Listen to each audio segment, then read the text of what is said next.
When life gets real, the mic stays warm. Hosted by the mic stays warm. Insights are sharp and data's tight. Lance already and the joke's online.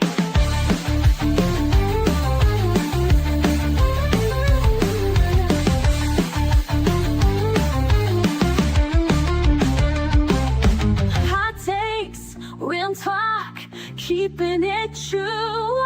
From high school halls to podcast cues, laugh a little, learn a lot. Turn it up, this show is hot. Grab your coffee and let's get into it. No filter, no fluff, just real talk. Let's do it. Ready or not, here we go. It's the time for Murphland to start the show.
Speed skating, you have different kinds, right? You have the 1,000, 1,500, 5,000, so some of the laps are just long and whatnot.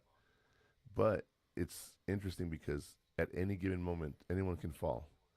And it changes the whole thing. I was telling you about that one time last year where four guys were ahead of him. One guy fell, took out the four people, and the guy in fifth place won.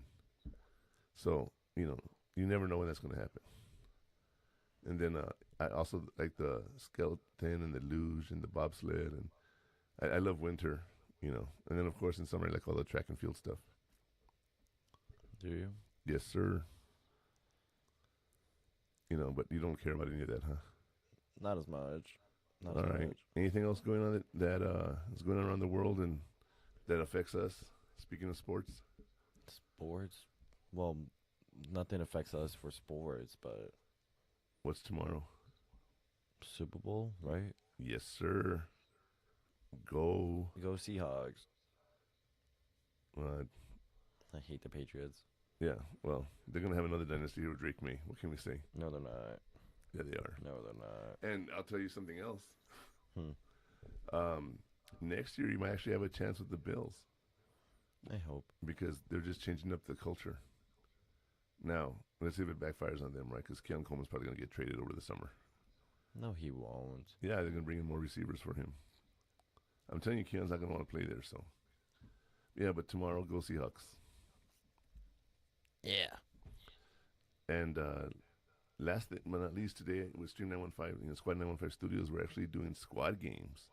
We're going to be doing virtual escape reality, and you'll be able to check out the replay on stream915.com, you guys. So you can check that out. And let's see what else here. Anything else I can't think of anything else. Not that I could think of.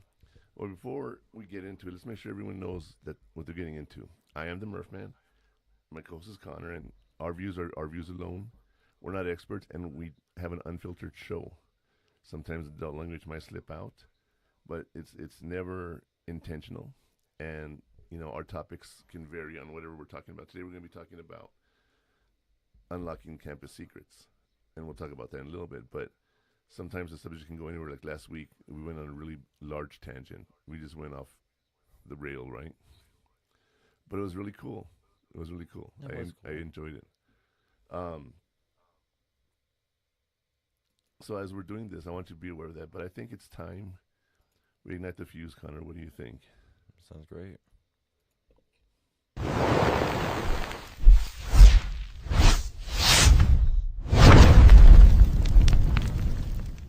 Today, we are talking about unlocking campus, the tools you're already paying for.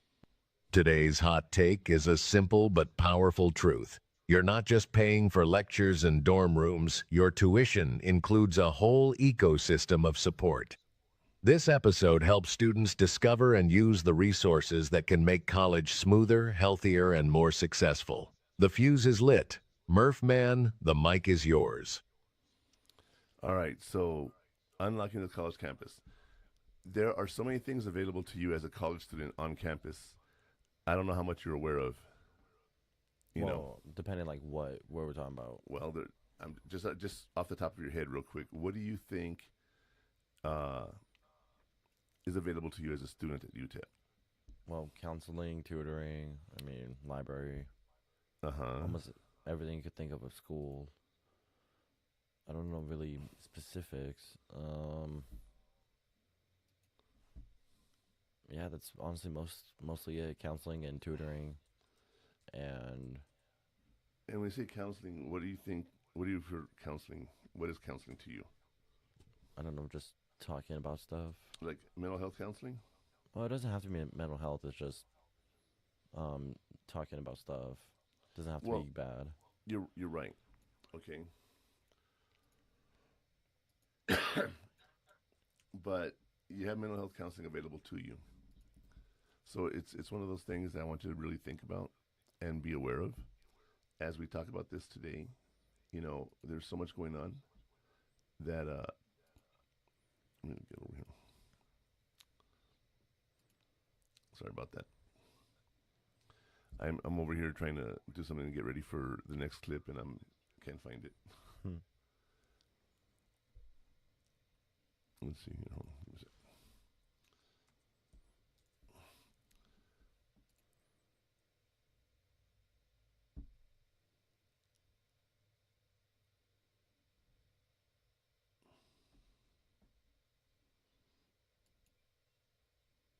All right, sorry about that.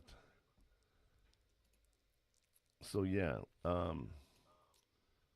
one of those things that we're trying to do is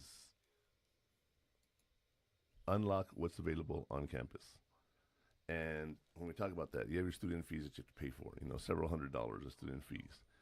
And what's really interesting about it is you don't realize how much you're actually spending and not using. So we're going to talk about some of those things today, Connor, okay? Okay. But I think we need to get things started and jump into the burning question. Mm-hmm.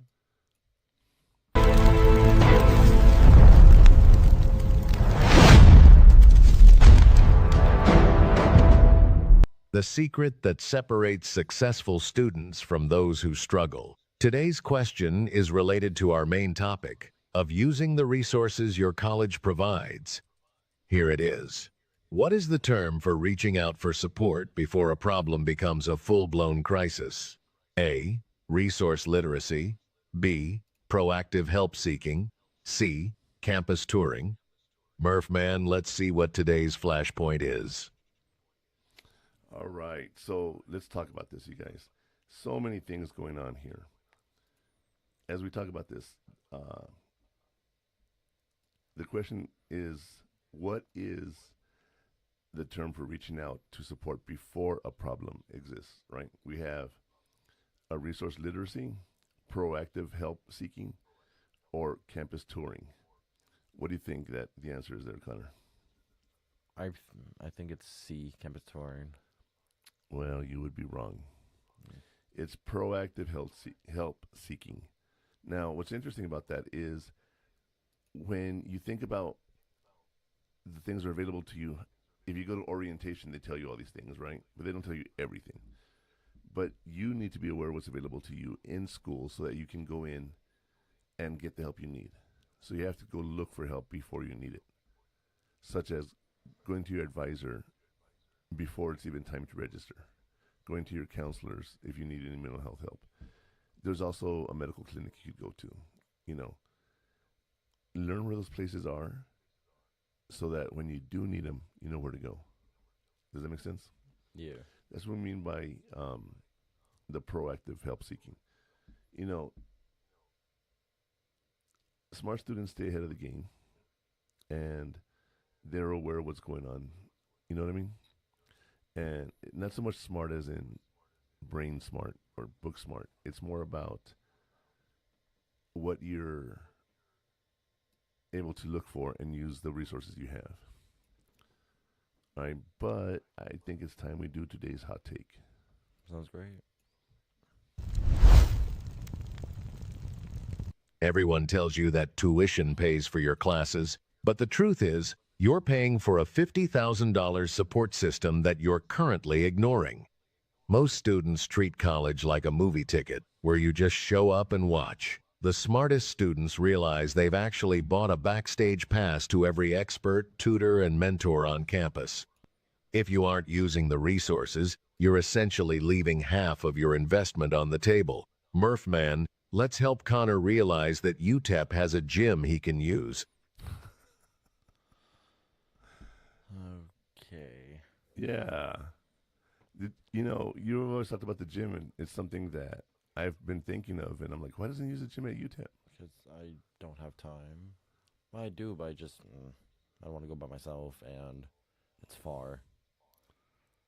Okay, but you could take the bus there. I'm not taking the shuttle. You could also drive your car to the student resource center and then come back. Isn't it right there where I park? No. Well, that's the Memorial Gym. When you got to the minor village. Oh, all the way. That's right. Yeah. Yeah. There's a rec center there. Mm-hmm. It is an amazing rec center. If you've never been, well, you should have been there. Mm-mm. Hold on, you have. No, I haven't. For what? When you went to summer camp.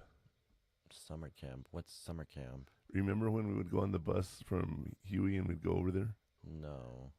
We'd do the classes and everything. Not the Cyber Patriot stuff or the. You don't remember? I was in the building, but it wasn't. It wasn't at the recreation I center. worked at the rec center. Yes. And you went to the different camps. I That's went to right. the actual class. Because you didn't tell That's me right. I was participating.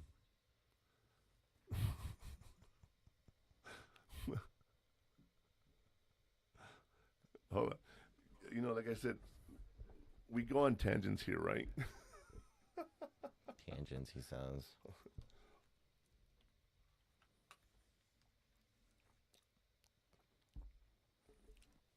We're going on tangents, and one thing, I've made Connor do so many things that he didn't really want to do, right? That is so true. But it was for your good. It was so you would be exposed to different things, so that you would see what's out there. What And what? was the camp even for? The camp you went to? Yes, the one I went to, the one you put me in.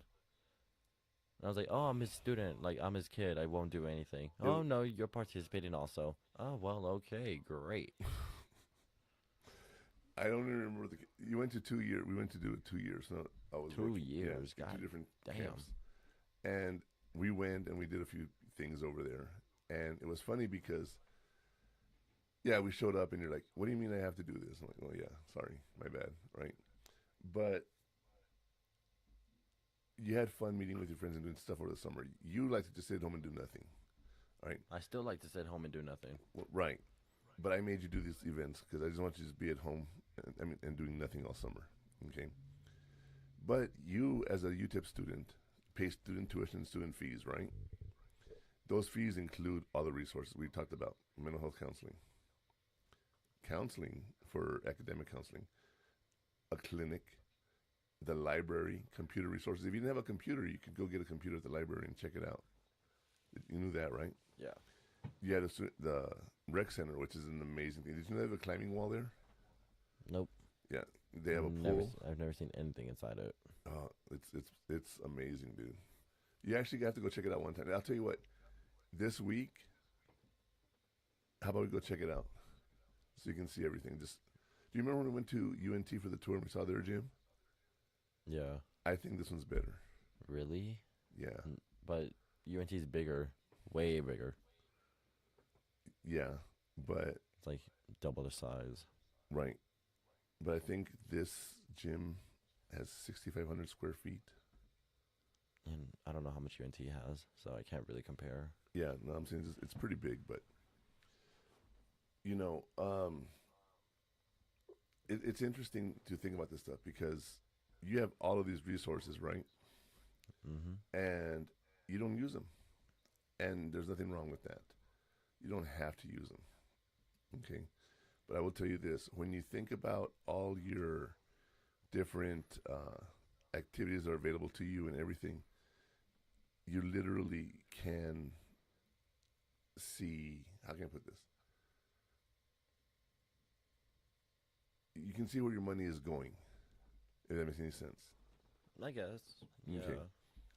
Because people say, why am I paying so much for? Like, why do I have to pay a computer fee? I have my own computer. Okay. Do you use the Wi-Fi there? Yeah.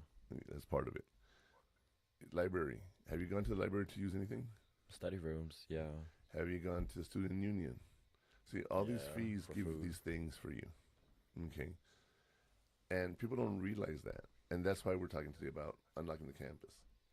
But I will tell you this, before we do go much further, I want to go ahead and let's take a quick break. And when we return, we'll talk about unlocking the campus secrets and laying down the codes and give some definitions, all right?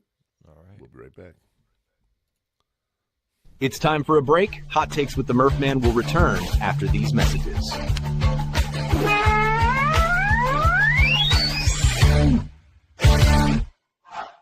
The station where our veterans' voices are heard, MBR Talk. Hey, thanks for tuning in. Welcome, Quack. Program are those of the speakers and do not necessarily reflect the views or positions of any entities they represent. The web at MB Radio. According to the VA's suicide data report, an average of 22 veterans die by suicide every single day. This figure is a sobering reality and a crisis that demands our immediate attention and compassion. We must recognize and address the fact that every 24 hours, 22 veterans are losing their lives to suicide. The war doesn't always end when our veterans come home. The invisible wounds they carry, wounds that are real and heavy, require continuous support. No veteran should have to carry this burden alone. Many veterans experience stress and disconnection as they navigate life after service. But there is hope, there is help, and you are not alone in this fight. There's a vibrant community ready to support you, offering friendship, understanding, and shared experiences. You served your country, now let us serve you. Don't fight the toughest battle in silence. Your mission now is to reach out. Dial 988, then press 1. Text them at 838255. The Veterans Crisis Line is available 24/7. Every day, we save lives. Your life is invaluable, and your service is honored. Let's work together to make 22-0 again. No veteran should face their struggles alone. Together, we can ensure every veteran finds the support and hope they deserve. He gets help, but he still feels off. Sees an ad on the TV about a dog batting said, this is a man's best friend. Whoa, so he goes one day and he picks it up.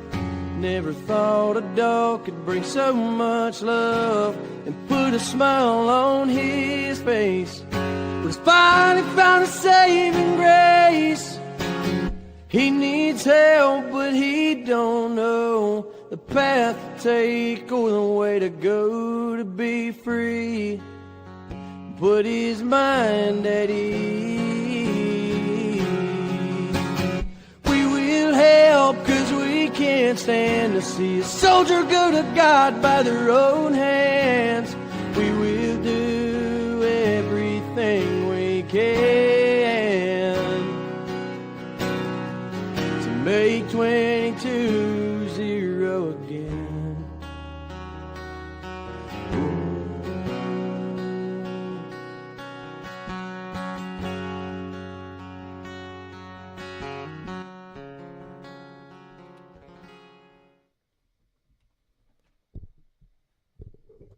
All right, and we are back. Before I go any further, I want to talk about that song we just heard. Ryan Spencer's Make 22-0 Again is one of those interesting songs because it talks about veterans and people who need help. And I'll tell you right now, 22-0 again is we lose 22 veterans a day, and it doesn't have to happen. There is help available to you. So do me a favor. If you're sitting there and you feel like you need to talk to someone, go ahead and call 988 and press 1. It doesn't have, you don't have to be a veteran. This is the hotline for everybody, and you're able to take care of everything that you need to talk to someone. There's always someone available to you. So remember that. But if you haven't heard the song, check it out. Ryan Spencer's Make 22-0 Again is an amazing song, I think. What do you think, Connor? Do you like that song? I like it. Sorry. You know, it's a little catchy. well, it is catchy, but it really hit home for me. You know, like I said, every time I play that, it's like, wow. And what I mean by hit home, no, I wasn't suicidal, Connor. Okay? Before you worry about that.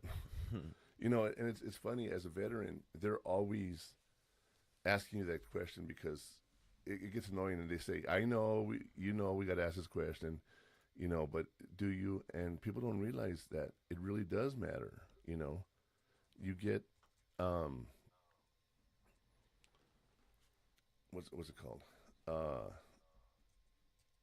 You have to ask when someone is worried, okay?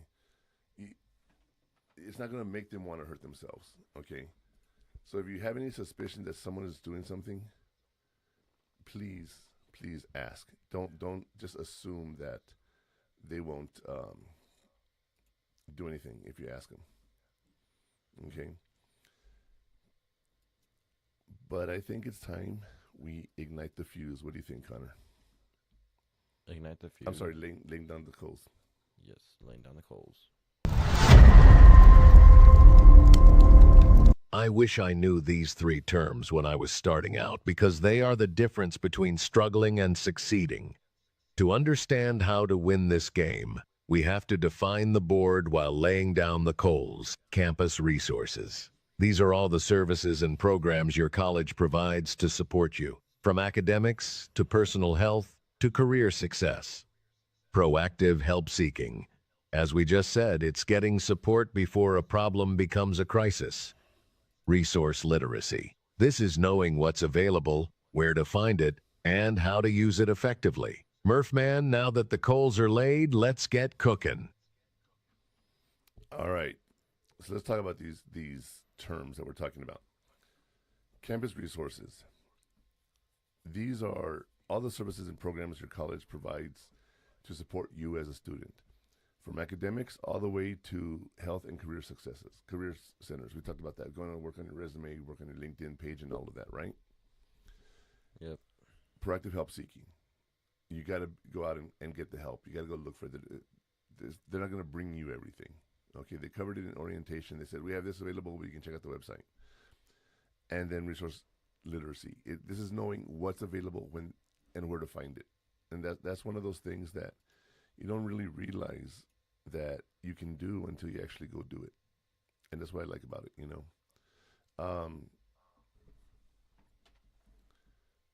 With those terms, okay, we can't, hold on, excuse me.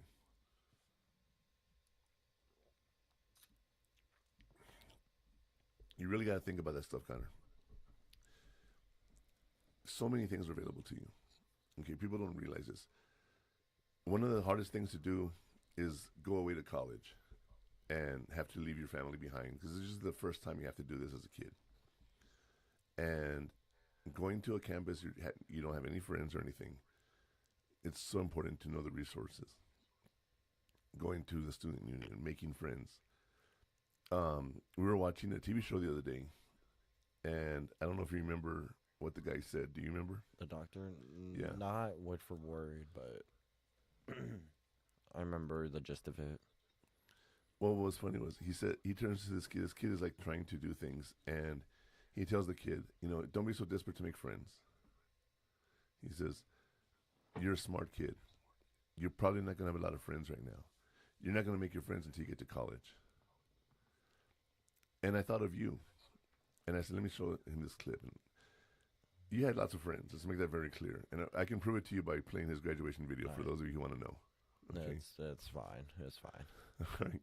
But you're able to make friends and everything. That's not the point. But your true friends that truly understand you, that understand how smart you are or what you're interested in, doesn't happen until you get to college. You have friends in tech program and everything. That doesn't mean you're going to be getting any one that really knows what they're doing, right? But once you get to college, it's been different, hasn't it? What have you noticed that's been different in college versus high school?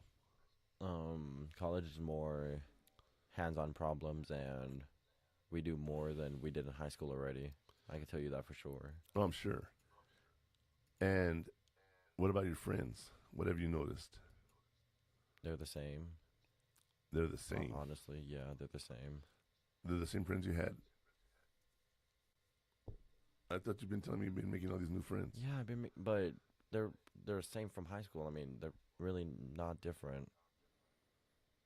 I thought people went to Chapin and all that Yes, stuff. You know? they went to other schools, but I don't know how they were in high school. Well, that's what I'm saying.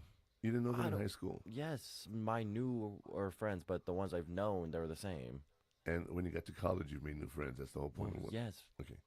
Since you've been to college, have you been more friends that are more like you? A little, but not really. Okay. When you go to a student union, right, and you go hang out, do you make friends there? No. No.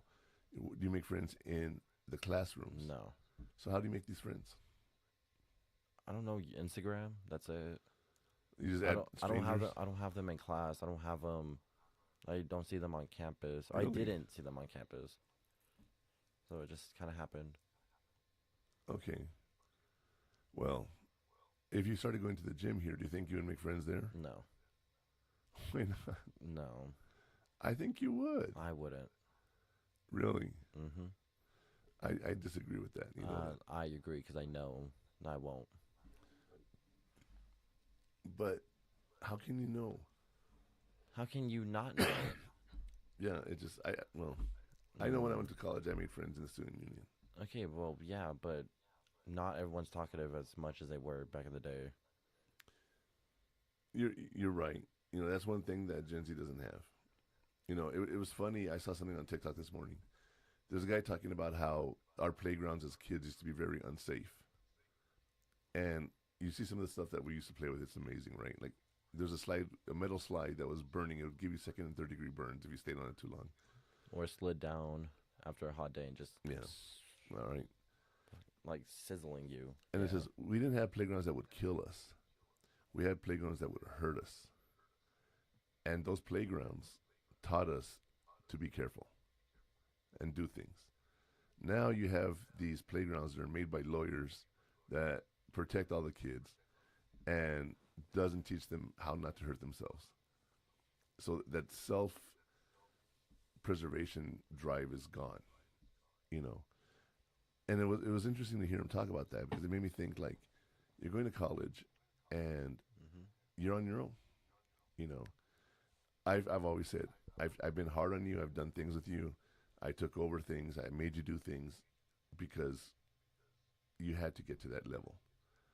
Now, I'm mostly hands off. Would you agree with me on that? Yeah, I would say so. Okay, why? Because I think I prepared you enough. At some point, you have to fly yourself, you know. There's a poem called Even the Eagles Need to Push. But I don't know if you know about birds, but you have birds in the nest, right? Yeah. Okay. Do you know what the parents do to the little birds? At some point, they push them out of the nest. Oh.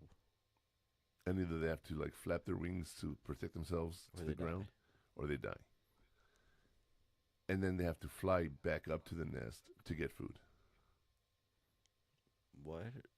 Wow. Okay. So that's honestly crazy. Well, that's why it says, you know, you got to be pushed out of your house. You know, you got to go on your own, right? If you were to tell me right now, hey, Dad, I want to move in some friends and move into an apartment, I would be like, okay, how are you going to pay for it? Because I'm not going to pay for that, right? That's a you thing, if you want to do that. If you were to say, hey, Dad, I want to do this, I'm like, okay, you figure it out. It's something you want to do. There's nothing that I need to do, right? Mm-hmm. So when we're doing all this and we're thinking about all these resources on campus, there's so many things you can use, you just haven't used them yet. Yeah, because I don't need them right now. You don't need them right now. Okay, like the gym though. I'm telling you right now, you got to go check out your gym. Not the Memorial Gym, the rec center. I'll check it out maybe one day. They have a climbing wall, dude. I don't think I'm gonna use a climbing wall, but Why not? it's not my thing. You haven't even tried it. You don't know. Yeah, I've done climbing walls. They're not my thing. Well, if I could do it, I would. I'm too heavy. You know, I don't even know if they would be able to support me on the string. They have to get two people. That's to get a crane. Yeah, exactly. Now, because every time you were younger, you would always see a climbing wall. I would let you go on it, and you looked like you enjoyed it, the zip lining and all that. Well, yeah, but I don't know. It's not a thing I do anymore, so it's just I lost interest. Yeah, and then going to the pools.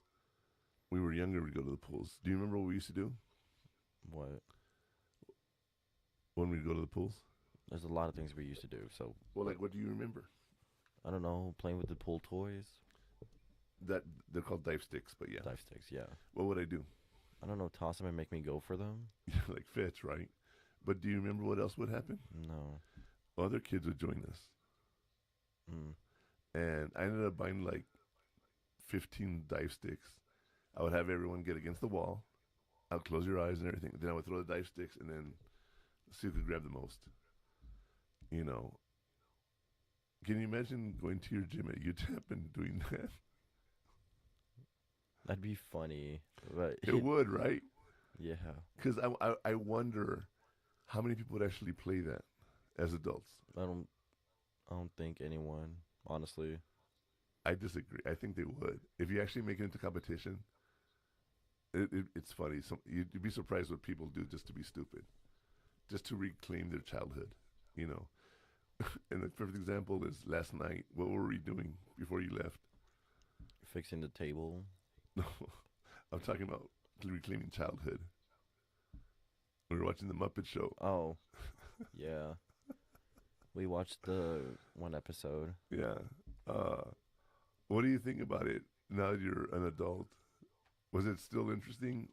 A little, but I mean, at the same time, like I said yesterday, I haven't really seen the Muppets. Well, I've barely seen the first one. Well, but it's like I know of them, I just never actually watched it. One of my favorite clips that came out on the Muppets was the one with Sandra Bullock. She's a psychiatrist and she's talking to this big monster guy they have. I don't know his name. The blue one? No, I think he's purple. Anyway. Well, but like the bird. No, it's a monster. It looks like a monster with like feathers. So I well, that's his fur. That's his fur. Anyway. Then yeah. He says, every time I say this word, these little things pop up. And it's mana mana, right? There's a song called Mana Mana, and it has an animal in it, and then it's two little, like those are the two little birds, and they sing Mana Mana, do do do do do, right? Mm-hmm. Well, when Sandra Bullock was there, she was playing a psychiatrist talking to this monster, and he says, "Yeah, every time I say the word phenomenon, and then the do do phenomenon, dude, it's one of my favorite skits. If you haven't seen it, check out Phenomenon by Muppets. It's pretty funny, but even though I wasn't a kid, it was just fun to watch. It's sort of like a SNL or Mad Fridays or whatever the case may be for adults or for kids. And they had Sabrina Carpenter on it this week, and that was pretty cool. Yeah, I liked it. But it wasn't your best thing ever. I know that, but it just, it's nice to go back to our childhood every now and then. Yeah. But yeah, so like I said, you have resources at school. Have you used anything besides? You haven't used mental health. You haven't used medical. Mm-mm. Well, how does your medical clinic work? Do you know? Nope. I've never been to it, so I wouldn't know. Yeah, they're there for non-emergency stuff. Like I got a cold, my throat's sore. I have been there once for my friend. He needed an ice pack, and it's technically like a walk-in. And you just ask what you need, and then they give it to you. But I don't know about pills or medicine or anything. Yeah, I don't know if if you walked in and said I have a headache, I want to get some ibuprofen or something. Yeah, that I don't know. that's a big help because there's a lot of kids in college that don't have insurance, and you have to be able to. I don't know what the word is. Get some kind of health care, so it's better than nothing. You get a little cold, you go in, they can see you. It's better than telehealth. Remember telehealth? Yeah, the online doctor. Yeah. When you when you had some throat stuff going on, they were like, "Well, can we see?" We got the camera. We're like, that's just the weirdest thing, right? Yeah. So you have the advantage of just walking into a clinic and saying, "Hey, can someone just check me out?" I don't know how far they'll go in to check you out, but it's something that I think you would be able to do that. The gym, the resources, the library, the study rooms. It's one of the things I don't know if you remember when we first started trying to figure out how to do this podcast. We were trying to find a location for it, and we went to the library. I remember. And it was echoey and everything. Do you remember all that? Mm-hmm. Looking back now, I think it's because we had the wrong settings on our microphones. Do you remember how we had that the first issue? No, I just think since it was like a very enclosed space, it was going to echo no matter what. No, but I'm saying, but our cameras had mics too. We didn't realize that. Well, but at the same time, even if we fixed it, it still would have been the same. You think so? Yes. I wonder. It's one of We're those not things. going back to the library. I hope you know that. We're not going Not back. after I spend all this money here, dude. We're not going anywhere. Okay. Yeah, I'm like, we're not going to go try it out. But yeah, I think the echo we heard was actually the microphones, not the actual echo. So, anyway, we learn, right? But going back to the campus secrets here, let's go ahead and hear a story from the fire that will show us an example of this.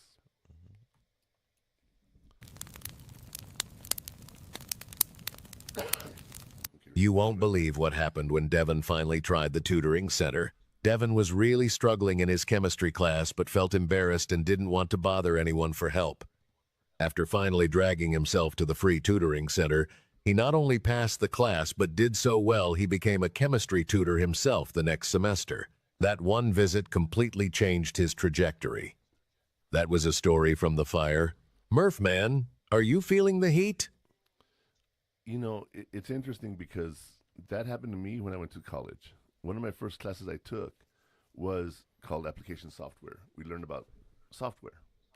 Like the Microsoft Office of the time was Lotus, and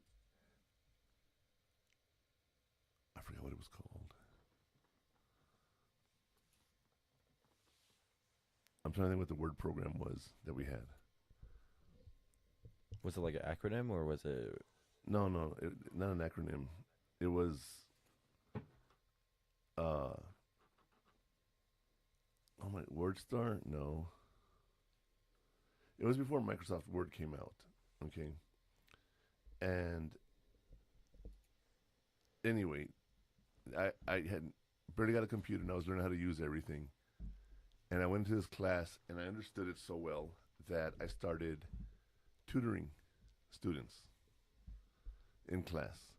So the teacher was like, how about coming to work for me as a teaching assistant?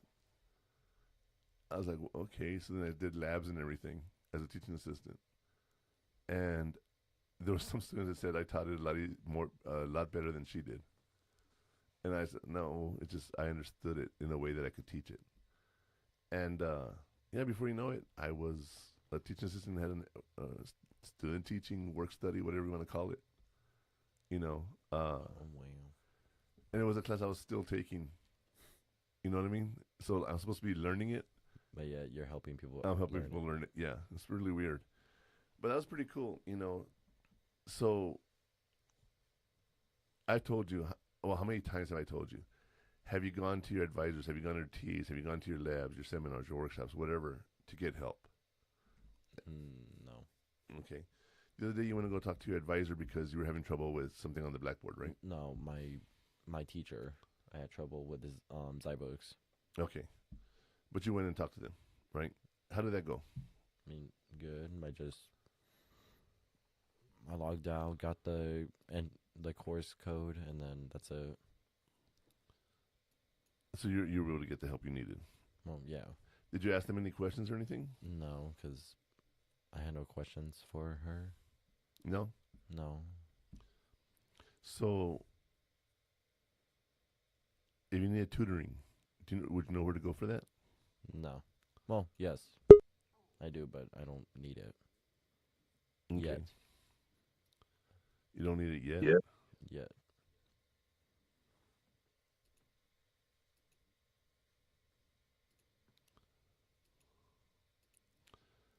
And if you do, you know where to go. That's the important part, right?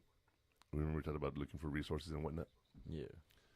So, think about this when we talk about the students and everything going on. You don't really realize there's people that need help and don't even know where to go.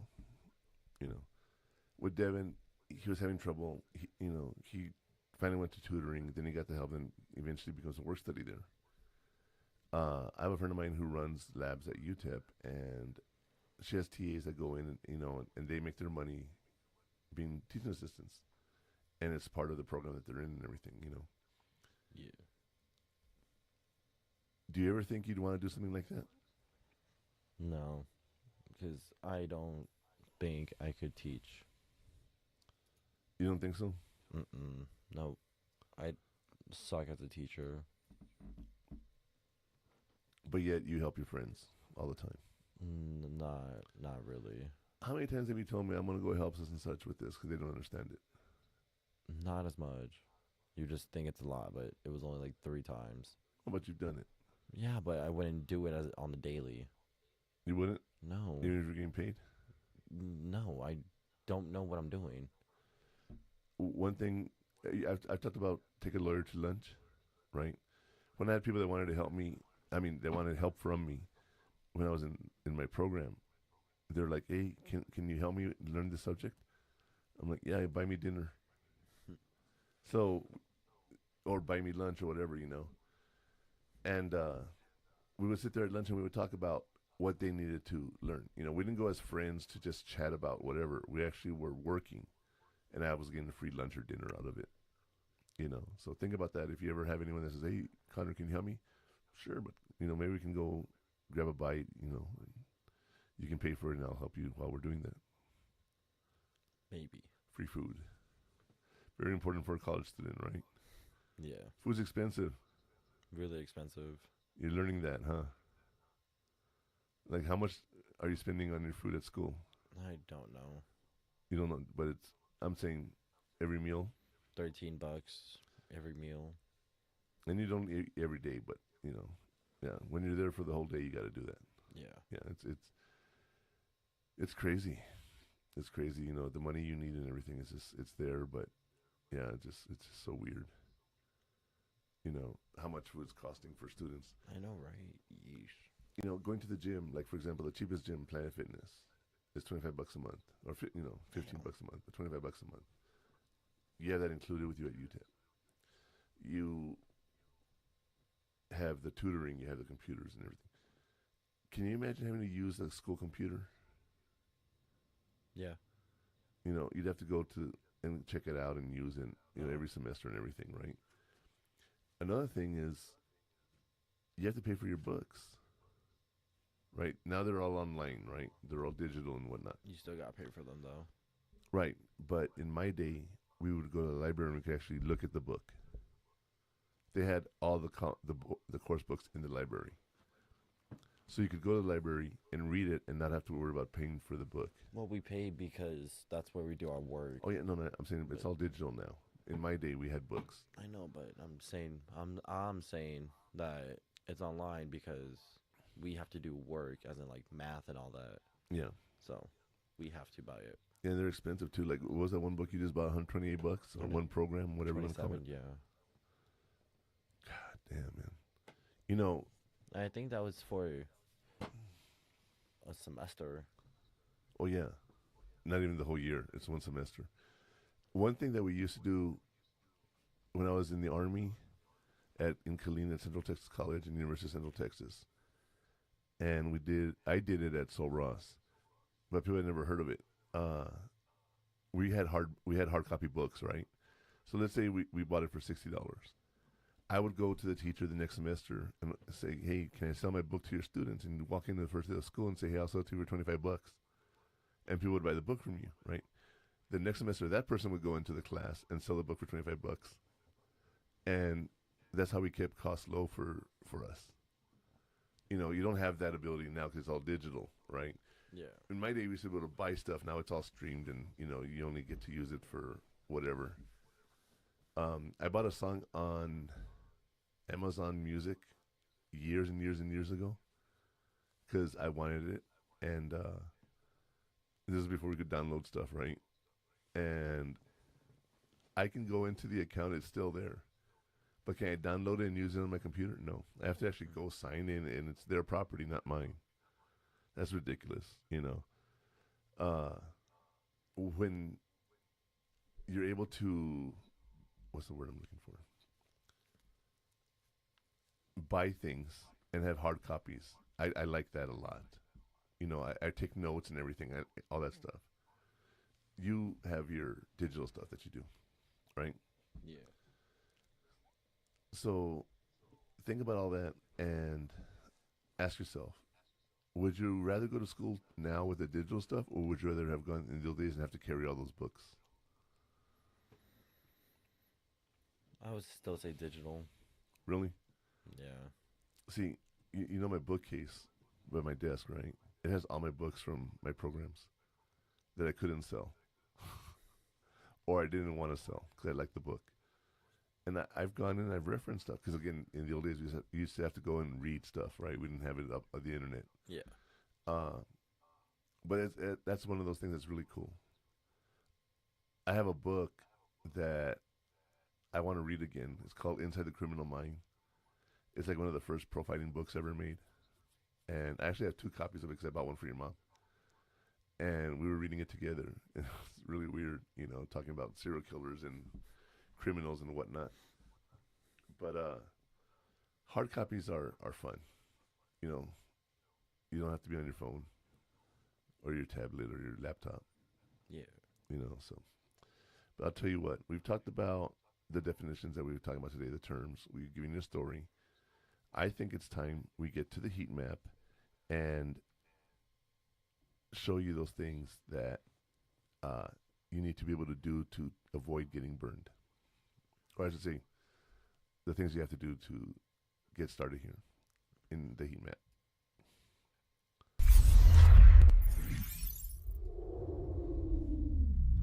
The ultimate guide to campus success in 3 simple steps. Here is the heat map to stop guessing and start using your network.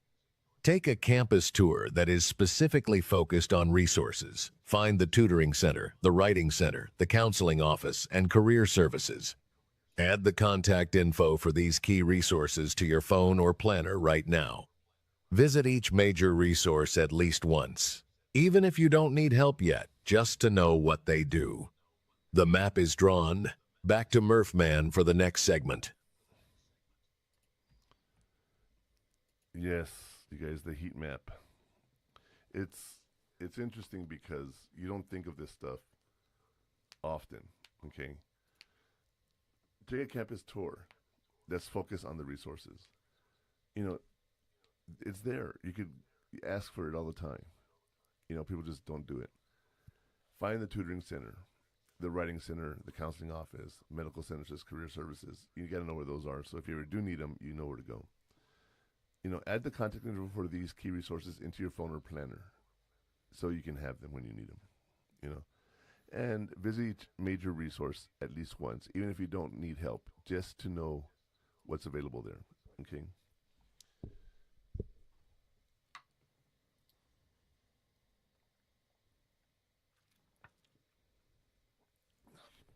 So it's one of those things that going out and learning resources is so important. Okay. We've been killing, it's beating a dead horse here, right? We're just talking about campus resource. But people don't realize how important it is. You're paying for stuff. And I don't remember if it was Danica or Kennedy that told you, Connor, they have an app, right? UTEP has an app that the like emergency services and everything. Like the minor alert, yeah. Yeah. Okay, we have to handle alert at community college. It's the text messages, but yeah. Yeah, but there was something that Kennedy told you. You're like, she says, Connor, you paid for this. Do you remember what that was? I don't remember. I paid for it? Yeah. You were saying something, and Kennedy tells you, or Danica, it's on the app. It's free for students. Do you remember that conversation at all? It was Kennedy, because Danica doesn't go to UTEP. Yeah, true. But, like, the way she told you is like, don't you know? And you're like, no, I didn't know. And that's the point. It's we don't know the resources that are available to us. And you got to help yourself and people learn where these resources are. And that's why we're doing this podcast, today. Is Unlocking That Campus Secrets. The tutoring, the computer services, the writing services, the career services. You said you were going somewhere to look for internships. What is that called? Handshake. The app. What? Tell me more about that. When we talk about the digital inferno, okay, remind me to talk about the handshake. Okay. But also walking around campus, like in student union, do they have walls with information? Well, what do you mean information? Like, I don't know, club information or nope. No. Nah. For clubs and all that, I haven't really seen any clubs. Only frats. That's it. But nothing. No clubs. Well, it's all digital now, so it's. Well, even then, I haven't seen it posted anywhere. Right, but if you're not part of whatever is there, you wouldn't know that it's available. See, in the old days, you'd walk by and you'd see a poster and be like, "Oh, there's a concert tonight," or whatever the case may be. Oh yeah. Right. So when you're having to do it digitally, if you're not on the page or you miss the update, you're gonna miss it, and that's not cool, But we're so dependent on apps nowadays that you have to know where to go, and that's why I have the Digital Inferno segment of our show. Because as you're doing it, you have to know what, like you said, handshake. You have to know which app you're using. Instagram has something too, right? That it's made by students. No, it's just Instagram. I know, but it's like a group you have with minor students, not your group chats. It's a setting on Instagram itself. Oh, really? Yes. And what is it? It's just a setting where it's like you could put your institution and then connect with people from that school. Oh, okay. So you like join the group? It's, I guess not a group, but yeah. Well, in my day it was groups. Well, yeah, but now it's just Instagram. Yeah. The gram. Do it for the gram. No, that has nothing to do. I You know. just said two different complete things. I know. Just you piss me off sometimes. Hey. I hope you know that. I hope you know that. have you seen the lady who sells artwork? She does auctions. No, I skip those. She's like a 72-year-old woman. Oh yeah, I skip it. Let's go chat. She starts talking about these antiques that she's selling in the auction and stuff that's available for sale, and she uses Gen Z language. It's hilarious, dude. It's hilarious. I find it hilarious. You find it annoying, because I find it funny because it annoys you. Yeah. Okay. Again, let's go on a tangent here real quick. Let's talk about bullies. Okay. Okay.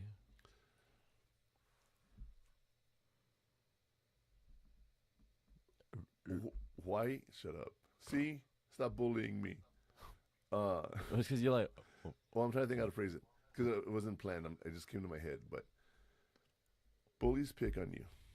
Okay. I guess. Yeah. And because they hate you. That's what everyone thinks, right? They're jealous of you, whatever the case may be. There's a lot of reasons for bullying. But for a bully to mess with a person constantly, they have to be thinking about you constantly, if that makes any sense. I guess. They have to find a reason to go mess with you. Okay.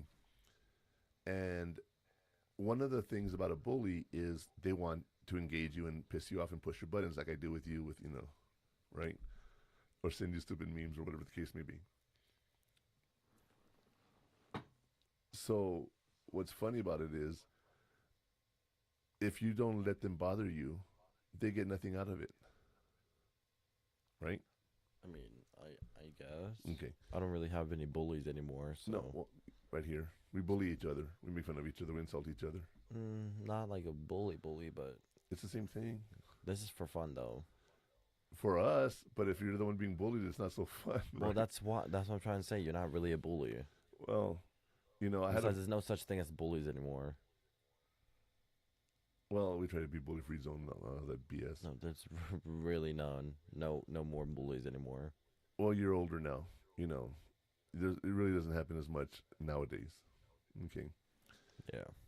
But I had a friend of mine when I was in the Army, and he comes up to me and he says, "You know, Murph, why are you always picking on me?" I said, "Because you're fun to pick on." And he goes, "I don't like it." And I said, "Okay, I'll stop, you know." He goes, "Why do you hate me so much?" And I said, "Hate you?" I said, "I make fun of you because that's how I am with my friends. If I don't like you, then you wouldn't be acting like that. I wouldn't even give you the time of day." Yeah. I said, "I actually have to think about what I'm going to do to insult you today. I have to plan my insult for you. I have to think of what can I do today to mess with this person. And your reactions are always so funny to me, you know." And I'll tell you, this is a true story with the same guy, okay? He had pink eye. And he kept getting pink eye. And I was like, "You need to go get checked for an STD." Or an STI nowadays, right? And he's like, "What do you mean?" I'm like, "Yeah, because this recurring pink eye is more than just pink eye." So sure enough, he went and he had gonorrhea. Oh. Or chlamydia, one of those. You get pink eye from that? No. Pink eye tends to come from like fecal matter when you don't wash your hands. That's why I'm confused. Well, because you're down there with your hands, and then you go and you touch your eyes. I guess. That's why you always got to wash your hands, right? But yeah, sure enough, he had an STD. And Because he didn't wash, or because she had something? Well, I don't know where he got it from, but I think it was from his wife. Who got it from someone else. Oh, God. You know, how am I supposed to ignore that and not make fun of him? You know what I mean? Yeah. Like, I mean, it's messed up that his wife was cheating on him, okay? Oh, yeah. But he had gonorrhea in his eye. You know, like, again, you know, where are you putting your eye that you're getting all this pink eye stuff, right? Anyway, with bullying, it's like that. If you're feeling attacked, you don't reply. So I'm going to tell you two things. And I want you to really pay attention to this, okay? What? When you agree with someone, you say, "You're right. You're right." When you disagree with someone, you say, "I'm sorry you feel that way." And it takes away all the air out of the conflict. There's nothing you can say to either of those. Because if someone says, "I'm sorry you feel that way," I don't have to agree with you, you know, but you just say the words, "I'm sorry you feel that way." What can you reply with that can be aggressive? Nothing, you know. If I tell you, "You're right," if you're like, when I've screwed up, if I screw up, I screw up, I do it with style. I really screw up. It's not a small screw up. It's always a big one, right? Mm-hmm. And when I screw up, I take responsibility. I own it. And I say, "You're right. I screwed up, you know, and I want to fix it." Taking that responsibility, that integrity, that character is so important. You know, one of my students was talking about, he wants to get into like public affairs. And we talked about credibility. And I said, "Look, you're going to have to lie to people if you're the press secretary of somebody, public affairs. You have to lie." "Well, no, I don't want to lie." I'm like, "Well, are you going to tell the truth? And if you tell too many lies, you're going to lose that credibility. But if everyone knows you're lying, can they just say that's part of your job and they know you're lying because that's what you have to do?" So is that really losing credibility even though they know you're lying and you know you're lying? I don't think so. I don't think so either. Because they know what you're trying to, like, what you're saying. So, I mean, right. They can read between the lines, right? Yeah. With me and you, I try to be very honest and upfront and tell you everything. And when I tell you something, I say, I mean it, or I'm serious. You know I'm serious. When I tell you something serious and I tell you, hey, I need you to focus on what I'm going to tell you, I get your attention first, right? I don't just turn to you and go, hey, you know, you have a little sister with another woman or whatever, you know. You'd be like, what? You know, I always prep you when I have bad news, right? Now, when I tell you and I mess with you and I tell you stuff, I don't preface it, so I just, you know, I'm probably joking, right? Like I was showing you a message I had with my friend the other day. She's like, how's your New Year going? I'm like, not good. And I started messing with her, and I told her things like, you know, well, I had the flu, you know, New Year's sucked, diagnosed with cancer, you know, whatever. And she was just like, she calls me crying, I'm so sorry, I didn't know. And I'm not kidding because it's all true, but don't worry, I'm okay, you know? Yeah.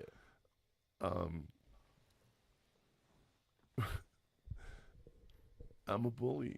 What can I say? I don't think that's a bully, but okay. I make people feel bad. That's not a bully, Sean. It's not a bully. Well, I think it is. It's a way of bullying. Oh, I'm sorry you feel that way. But that's not a bully. Let's go to break. We'll be right back. Sun, nature, it's resetting, great for your body. So being outside, one with the water, this benefits me physically, and it's something that I could gear my mind towards in a positive way.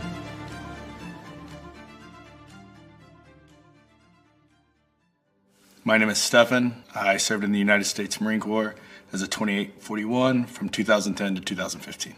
My family's fought in every war that America's been a part of. It's almost like a rite of passage.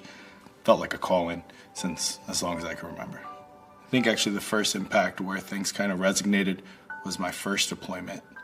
And so then I started asking the question, like, why are we really out here? What are we really doing? I realized I wasn't getting some of those answers. So to lose a friend without knowing the why behind, a true why, kind of gets your brain ticking a little bit. Anything traumatic like that will have an impact on anyone. It becomes the norm. You want to suppress your trauma because it wasn't as bad as your buddy's trauma. My experience transitioning out of the military, I feel very blessed. I landed a job 8 months before I got out of the Marines, so I knew I had a job. I definitely struggled finding a new purpose. And then to start my career where they're like, do this, nothing more, nothing less, this is your job. It just felt very meaningless. First time that I went to seek help for my mental health, it was kind of demanded. So I was diagnosed with TBI, traumatic brain injury, PTSD, and bipolar. I think it was a series of repeated concussions that caused a TBI. It wasn't one incident. Sports when I was younger, to MMA, martial arts instructor throughout the Corps. And so it involved some neuropsychologists, and they wanted me to get a couple therapy sessions, just kind of see where my mental health status was. These symptoms or red flags was essentially to almost feel always guarded or prepared to attack. What brought me back to seeking help was recognizing that I did need help. So that's step one. My experience with talk therapy was like having a conversation with the most unbiased friend, and I think that's really the key, is having the most non-judgmental conversations. Someone that like you're probably scared to talk about because the fear of being judged. I do like homework often. It's what helps me. If I stay on top of it every day, it directly translates into my life being happier. It'd be like if I had a cold and they gave me a week's worth of medicine and I took it one day, my cold never went away. But if I'm actively taking my prescription daily, I will get better. I think wake surfing has a dramatic impact on my livelihood and well-being. Wake surfing just benefits my mental health from getting just sunlight, being around water, and then I feel like I'm active and being surrounded by people you love. I can't think of a better thing for me to do. If y'all see me go down, it's probably because I'm tired. I think the biggest advice I could get, if you've ever questioned it, if you've ever thought about it, it's one of the best things that I've ever done. I can't speak enough about it. I would be doing a disservice to my brothers and sisters not wanting to encourage them to take that next step.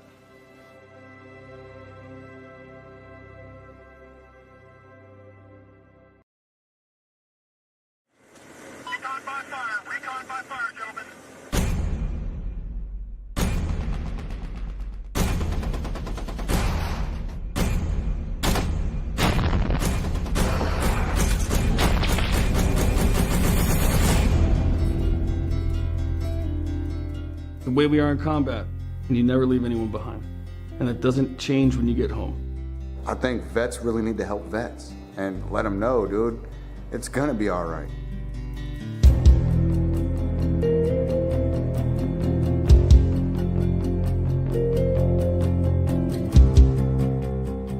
Trying to piece together who we were before with who you are now, you know. Of course it's a struggle, but I think it's just a matter of, you know, finding that new mission again, you know, having that support structure in place and, you know, knowing that we're not crazy. You know, there's a whole generation of veterans just like you that are going through the same things you are. My desire to serve my country and all that didn't end the day I got my DD-214. I want to help people, and I'm starting with people like me, other veterans. And that's what we did in the military, and that's what we did in the Marine Corps. You know, you helped a buddy out. I'm not going to stop doing that now.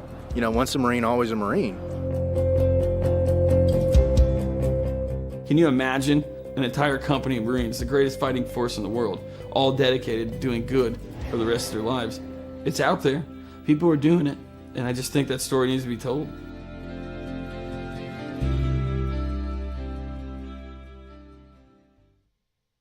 All right, everyone. How are we doing today? Welcome back from our little break here. We talked about the heat map, and we talked about those things that you got to do. But I think it's time we talk about those things you can do to prevent yourself from getting burned in our session called Where You'll Get Burned.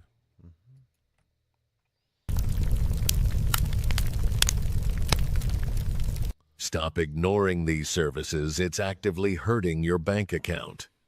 Here is where you'll get burned. Don't fall for the "I'll pay for it" off-campus trap. You're paying for experts here. Don't pay twice. Don't wait for an emergency to find the clinic you've already paid for preventative care. And don't lose your student ID. It's the physical key to every service you've purchased. Danger zone identified. Murph man, give them the warning. So these are the pitfalls, you guys. One of the things as a student you cannot do is lose your ID. Can we agree on that one, Connor? Yes. You know, you lose your ID, you're not going to be able to access anything at school.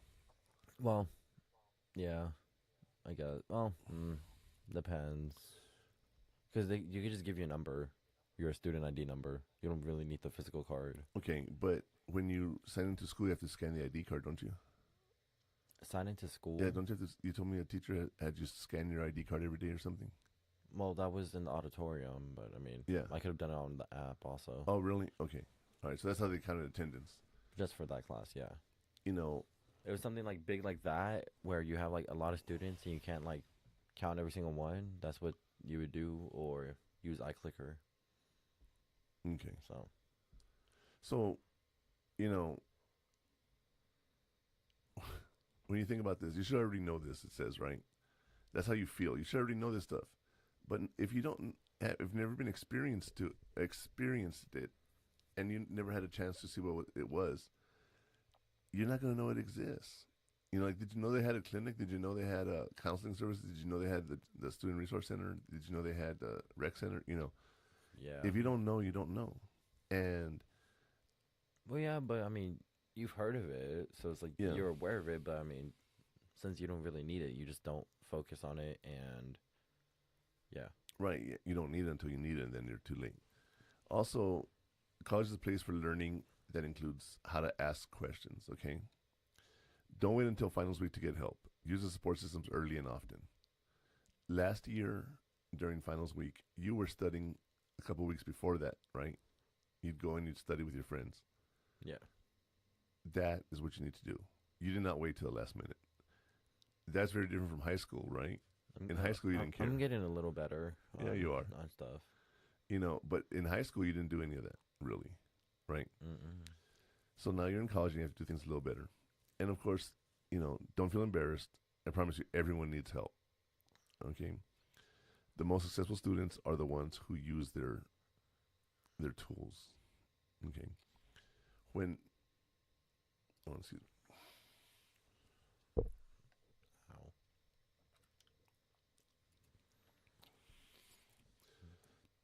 When I was in school, I joined the Army as a behavioral science specialist, and as 19-year-old young kid, I became a counselor. And I went to school when I was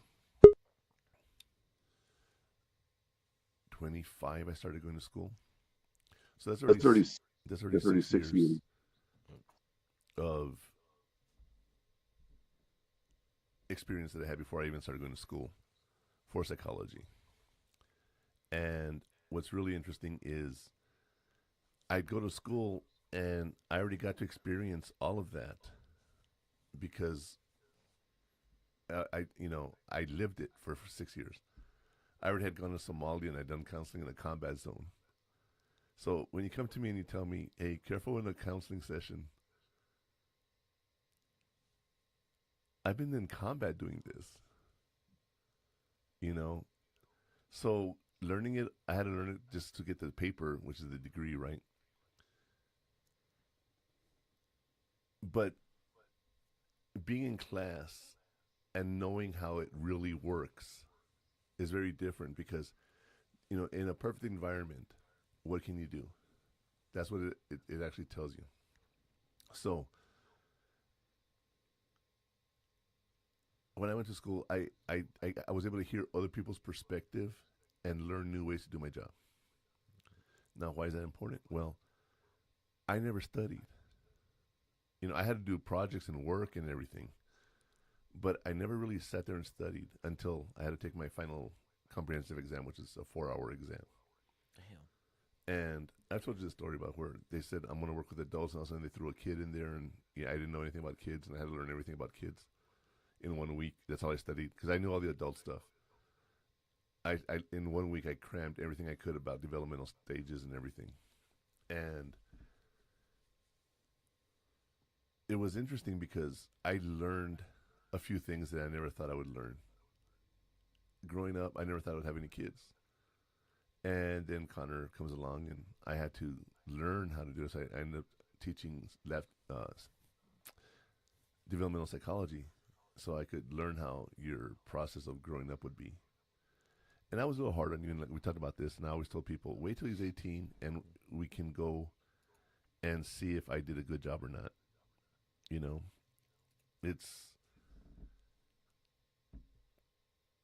I think you did well. You know, I know I pushed you and everything. A little. I know you disagree with that, but trust me, you've done well. Okay. But you never studied in high school, and now you're learning things that you've never been exposed to, and it's harder. And you realize you need help, and you've gone to tutoring, you've gone to study, you've done those things that you need to do. Okay. Why? Because you know you need the help. Okay.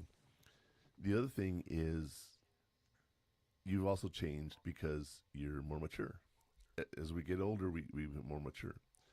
Can you imagine doing these classes as a junior and graduating in 2 years and be ready to be a teacher, for example? Yeah, no. You're not ready for that, right? Well, I mean, most kids aren't. If you're already teaching for 2 years and then you graduate, I mean, you're kind of you're kind of ready for it. If you're a teaching assistant, you mean? Well, if you're teaching already your junior year, I mean, might as well. Where would you be teaching? I don't know, whatever you're doing.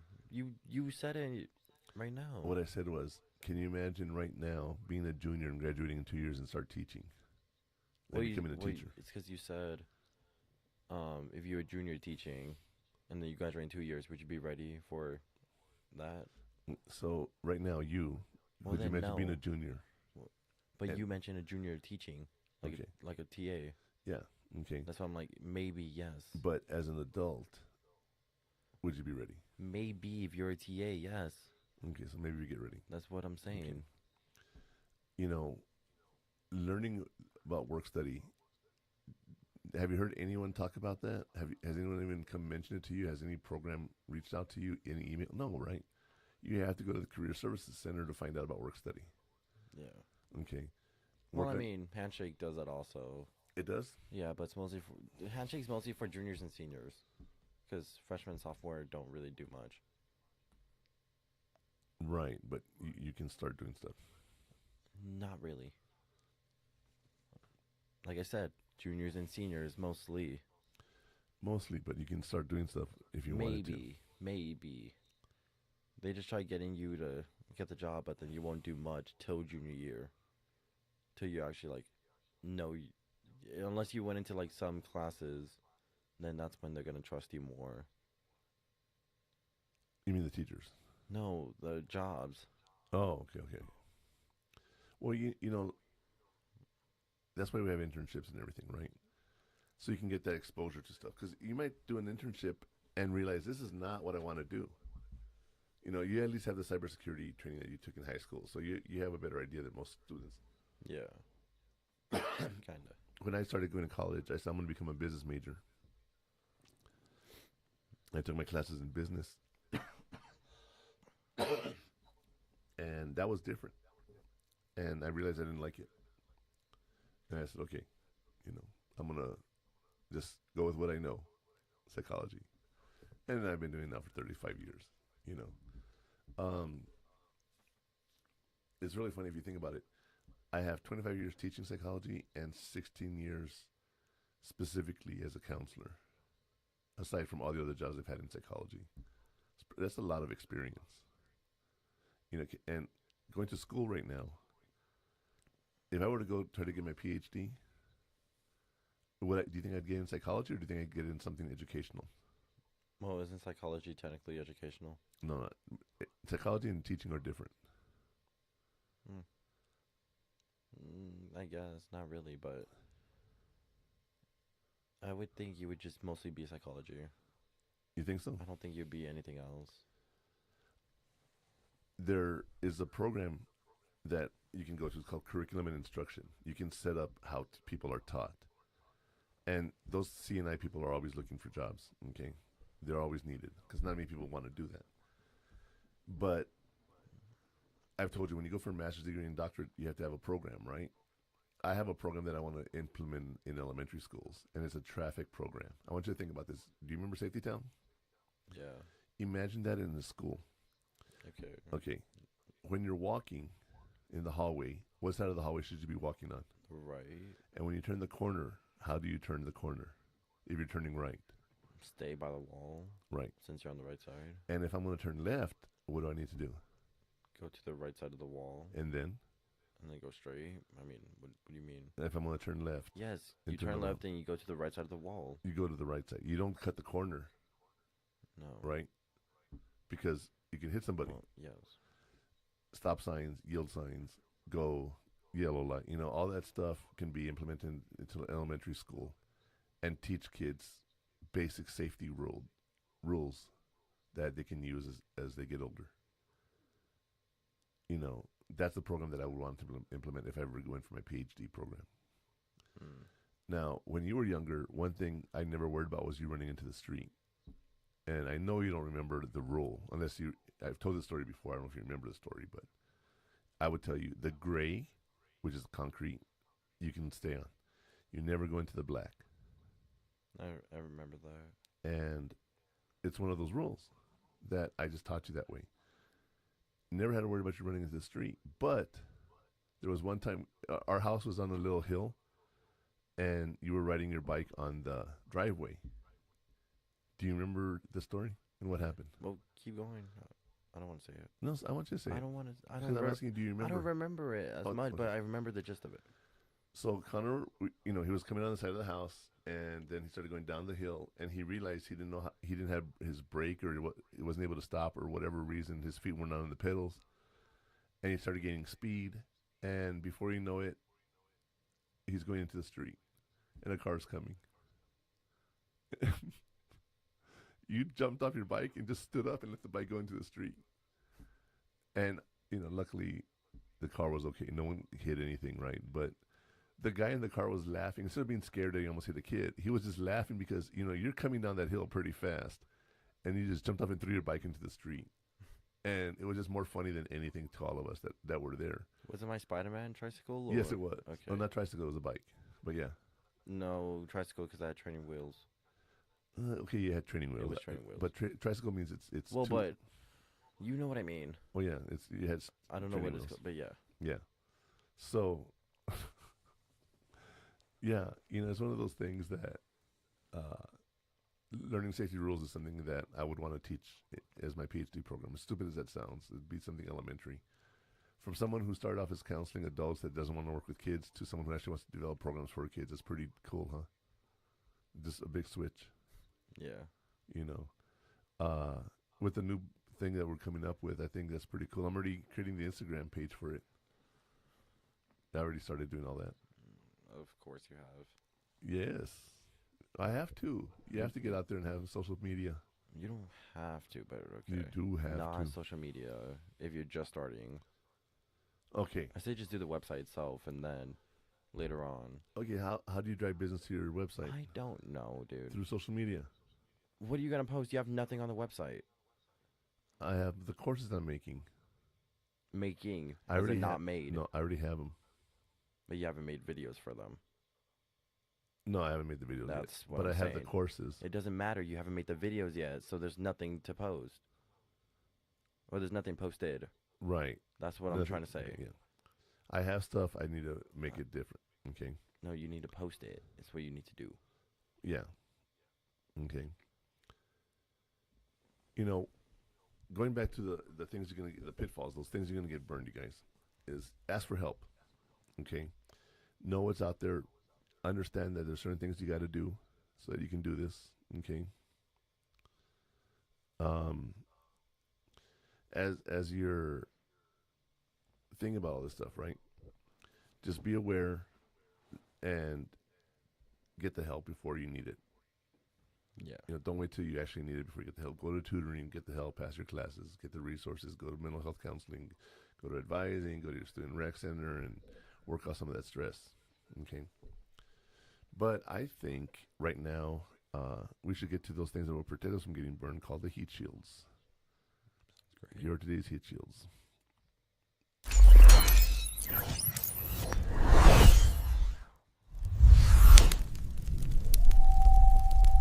Your campus is your defense. Here are your heat shields. The Secrets of College Successes by Lynn F. Jacobs and Jeremy S. Hyman talks a lot about this.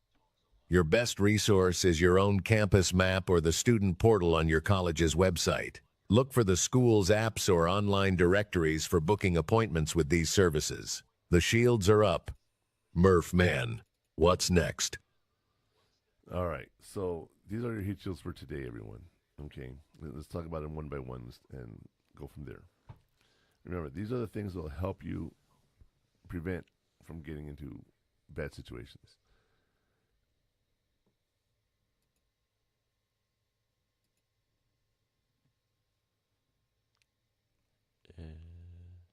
I read this one already. The last time, instead of the heat map. You did? Yeah, I don't know why I clicked on it and I went back to it.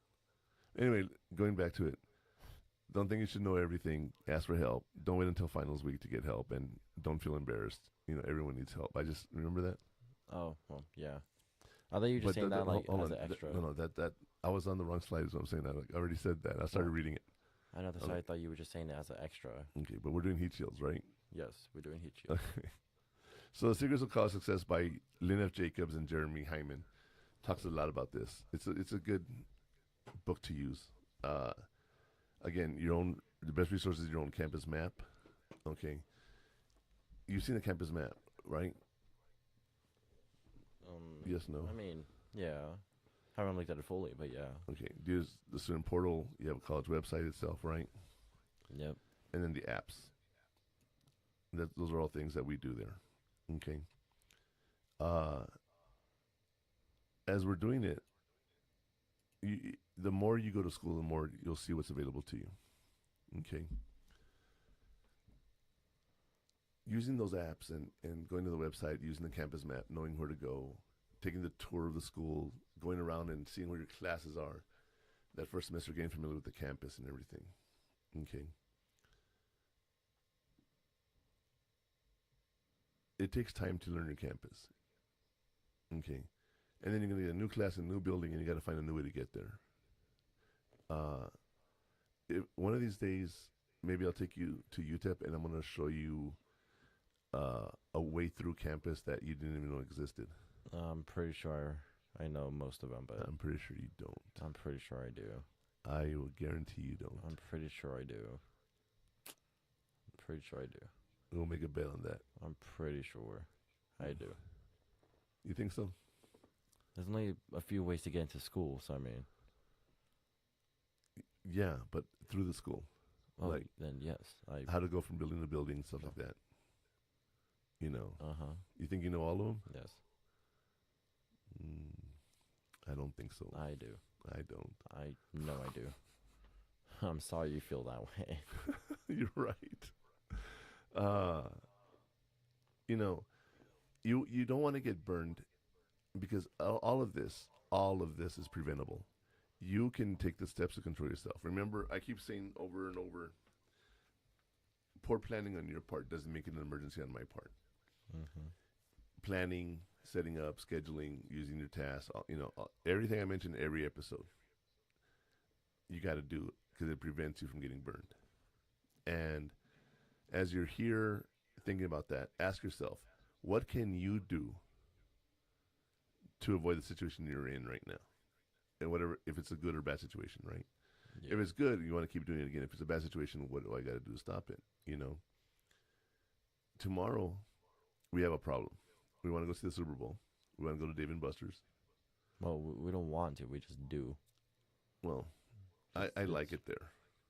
Okay. Other places you don't have the big screens, yeah. Well, not just the big screens, but we get really good treatment there. Well, yeah, because we've been there for 2 years, like every Sunday. Right, but they know us, right? Because we've been there every year. And they give us the good seats, usually, unless there's a party that gets there before us. Okay, but we get some really good seats, and we have the TV right in front of us, right? Tomorrow, there's no reservations. It's first come, first serve. And the game itself is going to be 3.5 to 4 hours. With all the halftime show and then national anthem. Right. And then we have to get there early to get the table. So we're probably going to be there 4.5 hours. That's a lot, right? That is a lot of time. Is there a way I could prevent this? Can I go and say, hey, can you do me a favor and, maybe talk to someone that I know and say, hey, can you save the table for us? Yeah, no. They're not going to do that, right? It's not going to work. Yeah. So we have to get there early, just like anyone else, and get our seats. Now we can go somewhere else, but the thing is we don't know if we'll be able to really see the game. Like if we went to Chili's, we can't watch the Super Bowl there. Applebee's, same thing, right? Can I go sit at the bar? Yeah, but you can't. Right? Or when we get a table, there might be a table near the TV, or it's behind me or behind you, and only one of us can see it. That kind of stuff. So you have to start planning way ahead of what you're going to do. And we go to Dave & Buster's because it makes it simple, right? Yeah. There's usually seating there, and they get treated well. We get good seats and whatnot.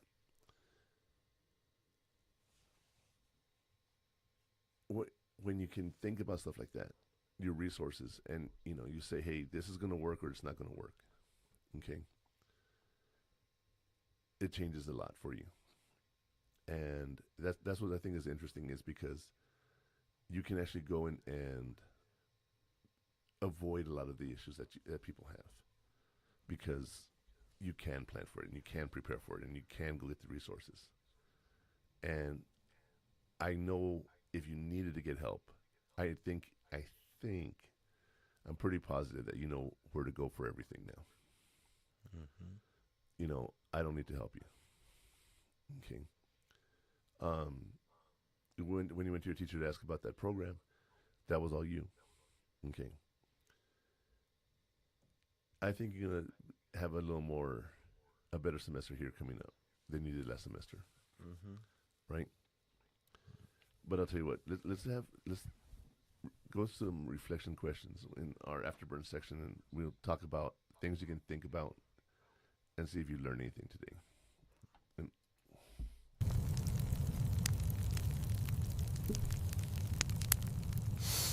You are 100% right to be confused about where to start. Here are the questions to ask. What's one resource on my campus that I haven't used yet that could probably help me?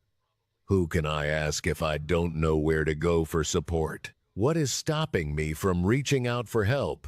And how can I push past that feeling? Murphman, what are your thoughts on these questions? All right, so the questions. All right, think about this. Hold on, let me pull it up here.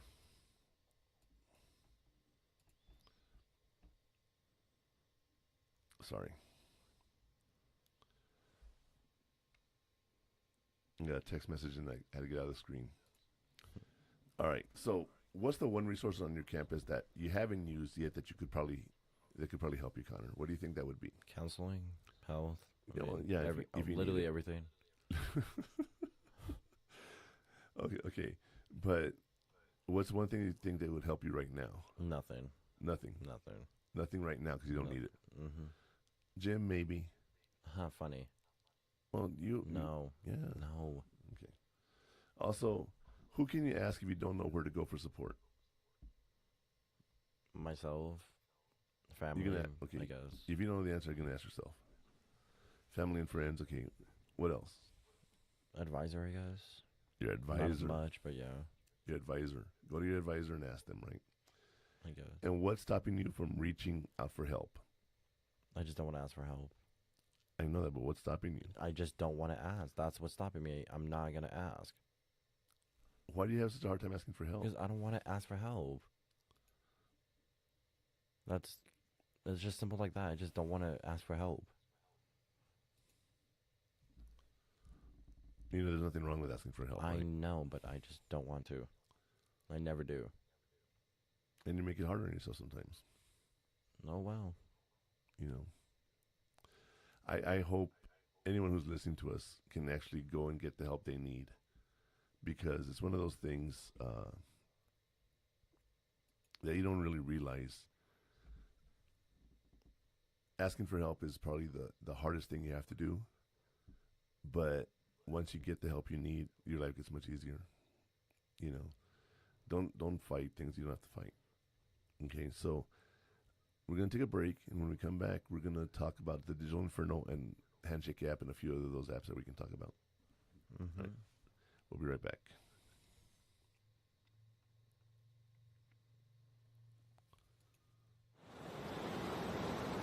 Son.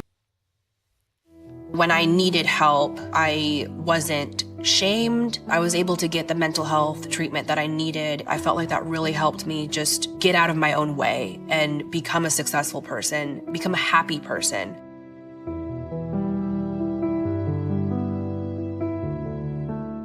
Hi, my name is Jess. I was in the Army from 2012 to 2016, and I was a 74 Delta. I'm an immigrant. I felt really honored to be so blessed with certain opportunities and being to live in this country. I wanted to give back. My time in the Army was pretty cool. I just wanted to make sure that I could show up, pull my weight, and be a part of the team. I was sexually assaulted when I was in the Army the first year, and that really shook me up because it was from someone else that was in the Army. We wear the same uniform, we're supposed to be on the same team, we're supposed to have each other's back. Like, how could you do that to me? So prior to seeking mental health treatment, I was drinking a lot. Reckless behavior or just running from those thoughts, trying to keep myself busy, and I just wouldn't slow down. I couldn't slow down. After service, before I got mental health help, I was just tired. I felt like I could finally breathe, but I also felt like I didn't have enough energy to even take care of myself. I would drink a lot. I would, smoke. I would just do reckless things, and just each of my vices led me down to a dead end. And I was like, I can't do this anymore. I was reminded that I am entitled to those benefits. I'm not a burden. And, that's what the VA is there for. I put my pride aside and I made an appointment, and I was just honest and open and willing. And I wanted to have the tools to be able to take care of myself if I am having a bad day. The mental health treatment that has worked for me has been intensive therapy, so talk therapy. I've done cognitive behavioral therapy. And with that, it's just working through my thoughts and my actions and why I think the way that I do, why I do the things that I do, taking that time to slow down and really question why I'm doing what I'm doing has really eased all that reckless behavior or the destructive behavior, because I can't get better and I can't move forward if I'm having my own internal war with myself. The mental health diagnosis that I received was PTSD, depression, anxiety. I would absolutely recommend all women veterans to check out the Women's Clinic. It also helps them learn more about us. There's not very many women veterans that use the VA, so the more that we do the surveys, the more that we go into those clinics, the more they can kind of learn about our demographic and improve treatment for us. I had to learn that not everyone is against me and not everyone's going to hurt me. It means a lot to have friends that can support me through this journey, because I know how much it took for me to even get here, and they can see that. I have people that are cheering me on and also there for me during those really hard times too. When I can show up honestly, that connection strengthens and it builds that deeper bond, and I know that they're truly there for me, that they truly love me. It's been great being able to show up better, and I know that they can tell the difference too. I love going on hot girl walks. I love putting on music and walking around my neighborhood. I love playing with my dog. I really love animals, so I'll volunteer. Just try anything and everything. The VA is there. You don't know what you don't know, and they're there to help you. You're worth that effort. The advice I have for women veterans is the sisterhood that you didn't have while in service, you can find that as a veteran. We're all cheering everybody on. Everybody has a seat at the table, and we're stronger together than we are apart.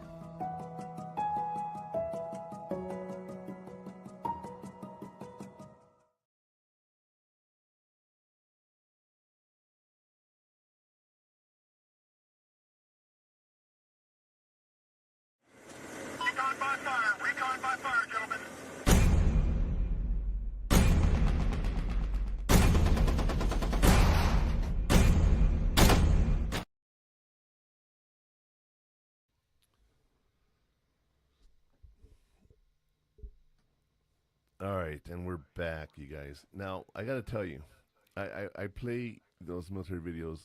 I love the military. I miss it so much. You know,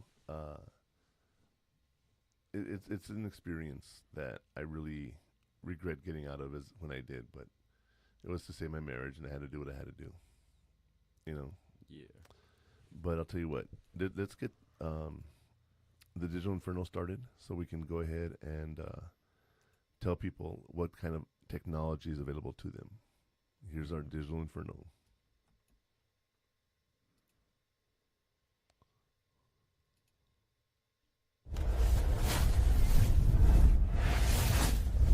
This one tiny shift in how you use your phone changes your access to help. The primary way to practice proactive help seeking is through your phone. Ensure you have the school's official app or the online portal saved for one-click access to the counseling center and tutoring scheduler. Booking appointments digitally removes the anxiety of calling and ensures you can use the support systems you are already paying for. All right, so let's talk about this. Okay, first, before we get into the details here, I want to talk about Handshake real quick. Connor, tell me more about Handshake. Handshake is honestly just a platform that connects students to like recent graduates from the same school or employers looking for jobs, internships, and like I guess career events. Okay. Just so we could, it's like a LinkedIn, I guess you could say. All right. For college students. That's really it. So I mean, there's really not much of Handshake. Okay, so basically, it's another thing like LinkedIn, so to speak. Yeah. Okay, let's talk about that real quick. LinkedIn is a page where you can meet different people that are in the same field as you. That they'll add you, they'll talk to you, that kind of stuff, right? So literally the same thing. Yeah. That's handshake. Yeah. Yes, that's what I'm saying. It's like a LinkedIn. It is LinkedIn technically. This thing fell off. It doesn't matter. It does to me. Last night I was updating my LinkedIn. Okay. Because I had open for work and I had all this other stuff, and I was like, so I just started updating it because I'm not open. I'm not trying to change jobs. Oh yeah. But I'm also going to be promoting our new business, so I'm looking to change into a business account and premium account. And it was funny because as I was adding it, I was looking at some of the contacts I've had, and one of the contacts is a vice president of instruction at community college that just retired. And I wish them good luck and whatnot. There's another girl, another person on my LinkedIn that is a doctor now. She's in charge of the surgical clinic now at the hospital she's at. So I sent her a message. It's like you keep in touch with people, and if you really want to go out and build your network, LinkedIn is great for that. Okay, it really is, because you can go out there and add all these people that'll see the stuff that you're putting out there. And they'll reach out to you as well, So it's really cool once you get a career going. LinkedIn is something that you can really use. Again, you use Handshake for UTIP. That's cool too. All right, but your phone is such a resource that you guys could have. It's amazing. There's so many things that you can do there. Also, ensure you have the school's official app or the online portal, which is the Handshake that you were just talking about. I guess, yeah. And booking appointments. It digitally removes the anxiety of calling and ensures you can use the support systems you're already paying for. Now, one thing I'm going to say is when we were trying to get you registered for school and we were doing all of that, UTEP had you had to schedule an appointment, right? For like when we wanted to talk to someone about advising, when we wanted to talk to someone about scheduling, when we wanted to talk to someone about financial aid. Well, Goldmine, yeah. Okay. Technically. Well, no, but I'm saying you could actually go and make an appointment. You have to. Yes, I know. I tried making an appointment several times for you. Okay. And I would make the appointment because it says an online appointment. Schedule an online appointment, right? I'd schedule it. They never called us. I'd get a message that would say, all right, you can come in now, we're free. I'm like, it's supposed to be online. I literally went to the online calendar to schedule it. When we went and you were registered, you went to the app, you had to scan the QR code and sign in, right? And there's people waiting, and then it will tell you, okay, it's time to come in, and you could go in. That was nice. The system works. Yeah. But for online stuff, I don't know why it says schedule an online appointment, someone will reach out to you, and no one ever did. Well, I mean, they did when they said they're open now. I guess. What do you mean? What you just said. On how you could come in now, we're open. Oh, yeah, they send you a message, but not... Yeah, they contacted you. But they're saying come in, like you can walk in the office. It's supposed to be an online appointment. They're supposed to call you. No, you make the appointment online. There's no online appointment. There's no such thing. Okay. They don't do that. I'm sorry you feel that way. No, really. Maybe you're right, and I just misunderstood what the online appointment system was. Misunderstood. Because some, like advising and all that, some do online, some don't. It depends on the college or what. Yeah. Because engineering God, does it I feel online. so stupid right now. Yeah. Some, like College of Engineering, my stuff, I did online. Because, like, I made my appointment to do my advising. Why can I say it? Yeah, I did an online appointment, like, on Zoom or something. On Zoom? That's what I'm saying. How did you do that on Zoom? Because my advising was only online. But yet, most advisors at UTEP are in person. Okay. He just does it online. So it's like a preference for them. Okay. But it's mostly in person. All right. Like, yeah, I went to talk to him in person, but I could also make literally, I think only engineering students could make online appointments like that, like make a Zoom call instead of going in person. And that's what I was trying to do, and it wasn't working. That's what I'm trying to tell you. No, it depends on what you were trying to do. Okay. If it's something you need to talk to in person, then you need to talk to in person. You can't do it over the phone. You need to be there. But if it's like for scheduling or something that like he could see, then it's fine. But if it's something you need to show them, then you need to go in person. Okay. And we needed to go do a lot of stuff in person, so. Yeah, well, you did. I had to work. Oh, yeah.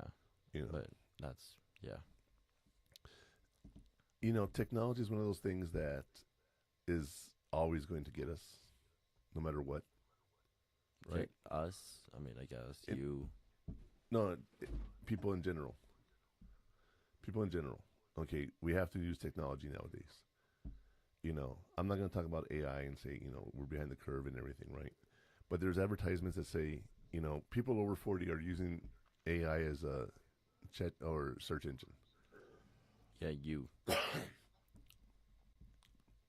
No. I still search for stuff online. Yeah, but you ask questions to Gemini because it gives you a fucking feedback. Yeah. And it's annoying sometimes. Most of the time. All the time. Yeah. Well, it's one of those things that I do use. Now, I will tell you, before we end the show for today, I want to say to those of us watching this on Military Broadcast Radio, we stream every Saturday at 12 p.m. Mountain. 12 p.m. Eastern, 10 p.m. Mountain. And AM, not PM. AM. Yeah, well, yeah, true. Yeah, not PM. We don't go from 10 p.m. to midnight. And you'll be able to find all our media soon and everything on stream915.com. We're going through some changes, and it's going to be some really exciting stuff. You know, I think, though, it's time to wrap the show up, Connor. What do you think? I think so, too. I think it's time for today's final burn. Now, go to your playlist. Well, I can't till I get onto the thing itself. Right. So. Okay, but go to your playlist and play the final burn. Okay.